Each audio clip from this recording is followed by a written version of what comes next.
Si vous voulez, voilà, les moyens colossaux que ça demande. Il est placé au centre de rétention administrative de plaisir le 5 novembre. Et c'est là, à ce moment-là, que la députée de la France Insoumise, Rachel Keke, se manifeste avec un militant associatif qui s'appelle Adama Traoré, qui n'a rien à voir avec l'autre Adama Traoré, un militant associatif de banlieue, et eux se mobilisent pour faire libérer, si vous voulez, en quelque sorte, cet homme, et pour qu'il ne soit pas expulsé. Donc Rachel Keke va visiter le centre de rétention de plaisir, c'était le 14 novembre dernier. Il y a une vidéo qu'on peut voir sur Internet. Et elle dit, voilà, il ne faut pas l'expulser. Elle appelle même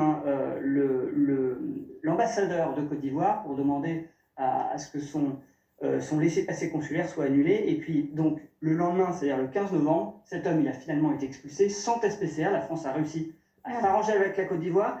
Et alors, l'association du militant Adama Traoré milite aujourd'hui pour qu'il soit rapatrié, c'est leur terme, en France. Ils accusent la France, en fait, d'islamophobie d'État, puisqu'ils disent qu'il n'était pas radicalisé, que c'est infondé. Et ils ont d'ailleurs rédigé une plainte qu'ils ont remis en main propre à Daniel Obono, autre député de la France Insoumise. Il y a une photo qu'ils ont postée d'ailleurs sur les réseaux sociaux qui le montre. Voilà. Écoutez, je vais parler de l'aspect politique, mais enfin quand même, ça montre que nos lois, d'abord, ne sont pas appliquées. Et quand elles le sont, on en profite davantage plutôt qu'elles nous défendent nous-mêmes, maître.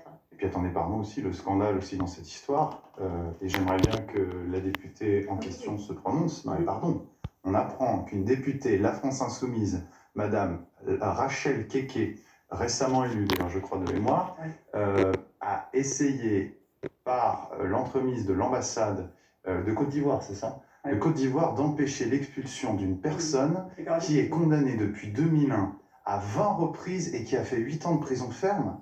Comment elle a essayé par... C'est scandaleux. Alors là, moi j'ai contacté à de multiples reprises l'équipe de Rachel Keke qui n'a jamais voulu me répondre, ni sur sa venue, ni sur ce qu'elle a fait autour de cette affaire.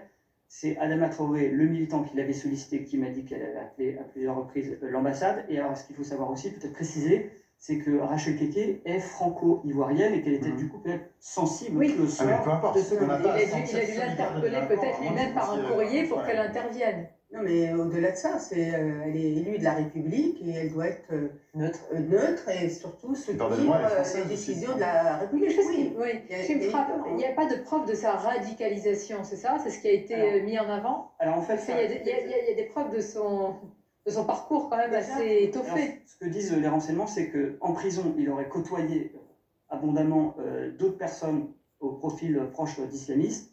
Et alors, durant une de ses dernières peines de prison, on a trouvé une littérature dans sa cellule de livres qui prônent le salafisme, etc.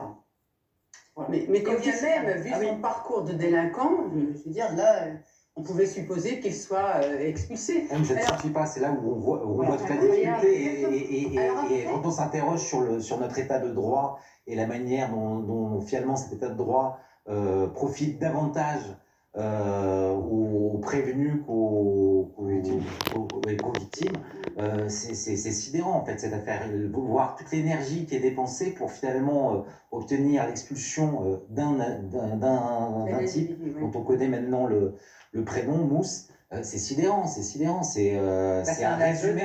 Pardonnez-moi, on dit que c'est la faute aux politiques, mais alors ce sont les politiques aussi qui votent les lois, donc c'est à eux de changer cela. Ça c'est impossible. On dirait que ça tout joue contre nous, contre la société, les victimes. Alors moi j'ai contacté un préfet, je vais parler un peu de cette affaire, qui ne s'est pas occupé de cette affaire personnellement, mais ce qu'il me disait c'est qu'en fait la volonté de Gérald Darmanin bataille avec des textes de loi effectivement de droite qui ont été votés avant lui, et donc lui, par exemple cette commission d'expulsion qui a rendu un avis défavorable, alors elle est consultative, donc l'arrêté ministériel a quand même été pris pour l'expulsion, mais donc si vous voulez le ministère de l'Intérieur se bat contre des textes qui sont longs à modifier et que lui-même n'a pas approuvé entre guillemets ou qui n'est plus en phase avec aujourd'hui la volonté de durcir. Mais à la fin là ça s'est fini par une expulsion. Donc si elles sont dans les chiffres, dans les statistiques, cet individu est comptabilisé comme ayant été expulsé. Et ce qu'on ne voit pas, c'est tout ce qui a été dépensé. Vous vous rendez compte l'énergie, le temps, le coût qu'il a, parce que le coût, quand même, j'ai rien qu'on chiffre,